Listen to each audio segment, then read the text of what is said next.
Bike কেনার পরে প্রথম 300-500 কিলোমিটার পর্যন্ত ব্রেকিং পিরিয়ড আমি মানছিলাম, তো এরপরে দেখা যায় আর মানি নেই, তো উড়াদুরা টানছি, তো ওইটার ফলাফল আমি এখন পাইতেছি।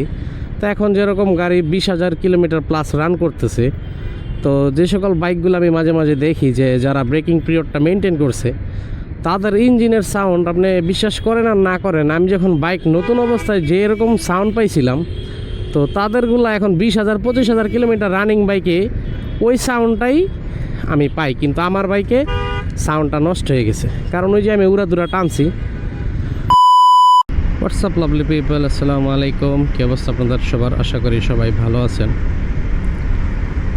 এখন মনে করেন বাংলাদেশে যে হারে 250 সিসির বাইক টাইক বাইর হইতেছে, 350 সিসিরও বাইক বাইর হইছে, তো সবাই তো দেখলাম কম বেশি বাইকের ভিডিওই দেয়, কিন্তু একটা নতুন বাইক কেনার পরে যে একটা বাইক মেনটেন্যান্সের একটা ব্যাপার আছে, বা বাইক মেনটেন্যান্স না আর কি, বাইক ব্রেক ইন পিরিয়ডের যে ব্যাপারটা আছে, এই ব্যাপারটা মানে অনেকেই দেখলাম বলে না। তো নতুন বাইক বাইর হয়েছে, অনেকেই দেখা যায় নতুন বাইক নিছে, হায়ার সিসি বাইক, তো চিন্তা করবে যে হায়ার সিসি বাইক মানেই তো মানুষ চিন্তা করে যে টপ স্পিড, তো মানুষ দেখা যায় নতুন বাইক কিনেই ফার্স্টে টপ স্পিড চেক করার জন্য অনেক মানে মাতামাতি করব। আর যেহেতু একটা বাইক নতুন অবস্থায় ব্রেকিং পিরিয়ডটা মেনটেন করা খুবই প্রয়োজনীয় একটা জিনিস, তো আজকে আপনাদের সাথে ব্রেকিং পিরিয়ডটা কী জিনিস আর এটা কিভাবে মেনটেন করবেন এটা নিয়ে আজকে একটা ভিডিও আপনাদের সাথে শেয়ার করব। ফার্স্টে যদি বলি, ব্রেকিং পিরিয়ড জিনিসটা হয়েছে গিয়া, ধরেন আপনার বাইকটা যখন আপনি নতুন কিনেন, বা আমি হায়ার সিসির কথা বলবো না, মানে যে কোনো বাইক ধরেন আপনি যখন ফার্স্টে কিনেন, ওটার ইঞ্জিনের ভিতরে যে মেকানিজমগুলো আছে এগুলা দেখা যায় মেশিংয়ে কিন্তু এগুলা কাটে, তো মেশিংয়ে কাটার পরে এগুলারে কিন্তু মানে কোনো রকম একটু জাস্ট ফিনিশিং দিয়ে বাইকটা রেডি করা হয়, তো তখন দেখা যায় যে ভিতরে যে মেকানিজমগুলো আছে এগুলা কিন্তু তত একটা স্মুথ থাকে না, যে আপনার যে কাটিংগুলো আছে এগুলা কিন্তু স্মুথ থাকে না, তো এই স্মুথনেসটা আপনার কইরা নিতে হবে। তো এই স্মুথনেসটা আনার জন্য আপনার বাইক যখন আপনি কিনবেন, প্রথম 2,000 কিলোমিটার অনেক কিছু মেনটেন করে বাইকটা কিন্তু রাইড করা লাগে। তো এই 2,000 কিলোমিটার কীভাবে রাইড করবেন, কিভাবে কি করবেন, এগুলাই বিস্তারিত জিনিস আপনাদেরকে আজকে আমি শিখাই দিব। তো অত অফিসিয়ালভাবে আমি আপনাদের শিখাইতে পারবো না, আমি আমার পার্সোনাল মতামতে, আমার পার্সোনাল এক্সপিরিয়েন্সে যে ব্রেকিং পিরিয়ডের যে গুরুত্বটা এটা আমি মানে নিজেই ফেস করছি, তো এটা যে কতটুকু গুরুত্বপূর্ণ আমি মোটামুটি জানি, তো যার কারণে আমি আমার মতো করে আপনাদেরকে আজকে বোঝাবো। আসেন, ব্রেকিং পিরিয়ডে আপনি বাইক কিভাবে রাইড করবেন। তো আপনি একটা বাইক কিনছেন, তো কেনার পরে দেখা যায় আপনি বাইকটা মোটামুটি মানে এক্সট্রা কোনো পিক আপ আপনি বাইকে মারবেন না, যে আপনি জাস্ট নর্মালি রাইড করবেন। তো সবথেকে ভালো যদি হয় আপনি আরপিএমের কাটাটা মেনটেন করবেন, যে আপনি 4 থেকে 5,000 আরপিএমে 2,000 কিলোমিটার পর্যন্ত বাইকটা রাইড করেন, আর অতিরিক্ত থ্রোটল আপনি ইউজ করবেন না। তো অতিরিক্ত থ্রোটল ইউজ করলে কিন্তু মেকানিজমগুলো হুট করেই আপনার জোরে ঘুরতে থাকে, তো তখন দেখা যায় কি আপনার ভিতরে যে মেকানিজমগুলো আছে এগুলো কিন্তু ওই মানে একটা নির্দিষ্ট মাপ অনুযায়ী ফিনিশিংটা নিতে পারে না, তো যার কারণে আপনারা সবসময় 4,000, 5,000 বা ম্যাক্সিমাম 6,000 আরপিএমে বাইক রাইড করবেন। এর থেকে বেশি আরপিএমে আপনি যদি বাইক রাইড করেন, তো তখন দেখা যায় কি বাইকটা মানে মোটামুটি ওরকম একটা স্মুথনেস পারফরমেন্স আপনারা পরবর্তীতে দিতে পারে না, যেটা আমি নিজে ফেস করছিলাম। তো আমার ক্ষেত্রে ব্যাপারটা হয়েছিল গিয়া, আমি যখন বাইক নতুন কিনি, তো মোটামুটি R15 কিনছি, আগে ছিল জিক্সার, তো জিক্সার যখন রাস্তাঘাটে চালাইতাম তো দেখতাম R15 আমার সাথে উড়াদুরা টানতো, তো আমি তো জিক্সার দিয়ে আর R15 কখনোই ওইটার সাথে পারা সম্ভব না, তাই আমি R15 কিনে একদম ফার্স্টেই করছি কি মানে যত জিক্সার আছে ওদের সাথে লাগতাম। তো ওই দেখা যায় কি ওই বাইক কেনার পরে প্রথম 300-500 কিলোমিটার পর্যন্ত ব্রেকিং পিরিয়ড আমি মানছিলাম, তো এরপরে দেখা যায় আর মানি নেই, তো উড়াদুরা টানছি, তো ওইটার ফলাফল আমি এখন পাইতেছি।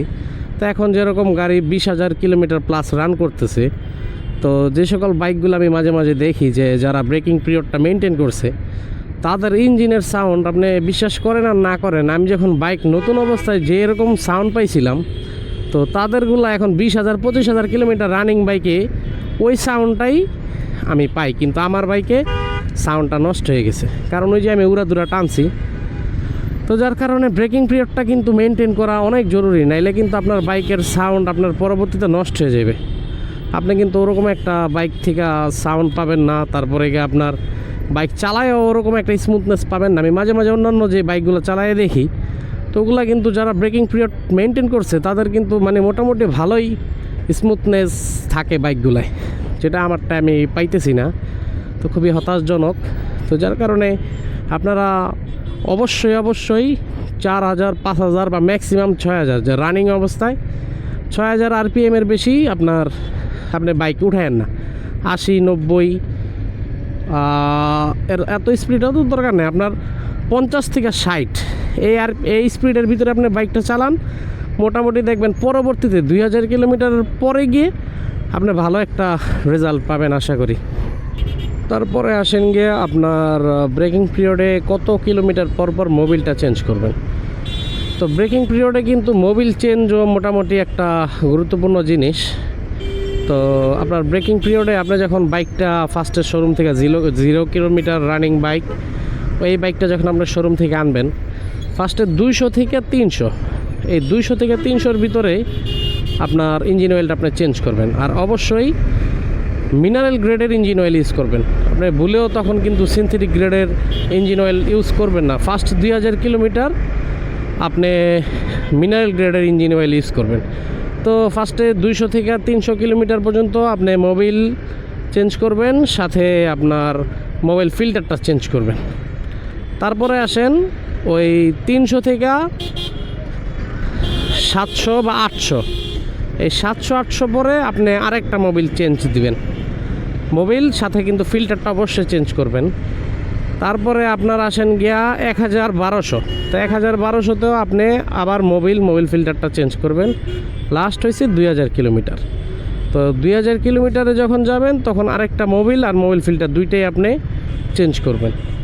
সো মোটামুটি বলতে গেলে আপনার 4টা মোবিল চেঞ্জ করা লাগবে, 4 থেকে 5টা।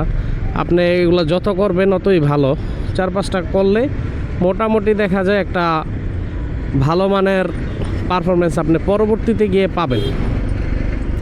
তো যদি ভেঙে মনে রাখতে আপনাদের কষ্ট হয়, আপনি ফার্স্টে মনে রাখবেন আপনি 300-তে একটা চেঞ্জ করেন, তারপরে গিয়ে 500-তে একটা চেঞ্জ করেন, 1000 একটা করেন, 2000 একটা করেন, শেষ। মোটামুটি এইভাবে আপনি যদি মনে রাখেন তাহলে দেখা যায় আপনার বাইকটা পরবর্তীতে আপনার একটা ভালো পারফরমেন্স পাবেন। আর অবশ্যই আপনার এই 4টা মোবিল যখন আপনি চেঞ্জ করবেন, অবশ্যই 4বারে 4টা ফিল্টারও চেঞ্জ করবেন। কারণ ইঞ্জিনটা যখন ক্ষয় হয়, এই ক্ষয় হইলে কিন্তু ওই ইঞ্জিনে যে মেকানিজমের যে ছোট ময়লাগুলো থাকে, এগুলা কিন্তু আপনার মোবিল ফিল্টার আইসা জমা হয়। তো যার কারণে ফিল্টারটা অবশ্যই আপনার চেঞ্জ করা লাগবে, না হলে কিন্তু আপনার এইগুলা ওই ছোট ময়লা কিন্তু আবার যখন নতুন ইঞ্জিন অয়েল আপনি ঢালবেন ওইটার ভিতরে কিন্তু চলে যাবে। আর যদি পারেন ইঞ্জিন ফ্লাশিংটাও ইউজ করেন যদি পারেন। তো এই ব্রেকিং পিরিয়ডের ক্ষেত্রে কিন্তু মোটামুটি অনেক কি বলে সমালোচনাই করে মানুষ, যে ভাই এত টাকা দিয়ে একটা বাইক কিনছি, তো কোম্পানি কি বলদ যে বাইকটা এমনি চালাইলে পরবর্তীতে পারফরমেন্স করবে না। ভাই সেটা আপনার ব্যাপার, কিন্তু এটার দেখা যায় মোটামুটি আমি এক্সপেরিয়েন্সড যে ব্রেকিং পিরিয়ড কতটুকু দরকার। আপনি আমার ভিডিও ভালো না লাগলে আর অন্যান্য বড় ব্লগারদের ভিডিও আছে ওইগুলো দেখবেন। তো ব্রেকিং পিরিয়ড যে কতটুকু প্রয়োজনীয় একটা জিনিস সেটা আপনারা না দেখলে বুঝবেন না। আর যেহেতু আমি পার্সোনাল এক্সপেরিয়েন্সড করছি যে ব্রেকিং পিরিয়ড না মাইনা এই ইঞ্জিনের সাউন্ড নষ্ট হয়ে গেছে, পারফরমেন্স ড্রপ হয়েছে, তো এটা আমি আপনারা গ্যারান্টি দিয়ে বলতে পারি যে শোরুম যত ভালোই বাইক দেখ আপনার এটার অবশ্যই পরবর্তীতে একটা স্মুথনেসের ব্যাপার আছে। তো যাক, এই হয়েছে ব্যাপার সেপার। তো ব্রেকিং পিরিয়ডে মোটামুটি তারপরে আপনার একটা বাইক যখন আপনি নতুন কিনবেন, অবশ্যই ব্রেকিং পিরিয়ড অবস্থায় কিন্তু আপনার 500 কিলোমিটার পর একটা বাইক সার্ভিস দেওয়া লাগে, তারপরে 1000 কিলোমিটার একটা সার্ভিস দেওয়া লাগে, 2000 কিলোমিটার দেওয়া লাগে। তো এগুলো দেখা যায় এক এক বাইকের ক্ষেত্রে এক এক রকম টার্মস অ্যান্ড কন্ডিশন থাকে। তো সেগুলো আপনারা যখন বাইক কিনবেন শোরুম থেকে অবশ্যই জেনে নেবেন। আর ইউজের যে ম্যানুয়ালটা আছে ওই জায়গায় কিন্তু সুন্দর করে লেখা আছে যে কত কিলোমিটার পর পর কী মোবিল আপনি ইউজ করতে পারবেন, কোন সময় ঠান্ডায় কত গ্রেডের ইউজ করবেন, গরমে কত গ্রেডের মোবিল ইউজ করবেন। তো সব বিষয়গুলোই কিন্তু আপনার ওই জায়গায় বলা আছে। তো এই হচ্ছে ব্যাপার স্যাপার। তো ভিডিও আর বড় করব না, মোটামুটি ব্রেকিং পিরিয়ডটাই আপনাদের কাছে জানানোর জন্য ভিডিওটা করলাম। কারণ অনেকেরই দেখলাম যে নতুন বাইক ঠেক যেহেতু বাইরেতেছে ব্রেকিং পিরিয়ড সম্পর্কে ওরকম কোনো ধারণা দেয় না, শুধু বাইক নিয়ে পড়ে আছে। তো যাক, ভিডিওটা ভালো লাগলে অবশ্যই লাইক কমেন্ট শেয়ার করবেন আর সাবস্ক্রাইব করে সাথেই থাকবেন। আর যদি আপনাদের কোনো জিনিস বুঝতে সমস্যা হয় অবশ্যই ইনবক্স করবেন, আমি রিপ্লাই দেওয়ার চেষ্টা করব। তো সবাই ভালো থাকবেন, সুস্থ থাকবেন, দেখা হবে অন্য কোনো ভিডিওতে। আসসালামু আলাইকুম।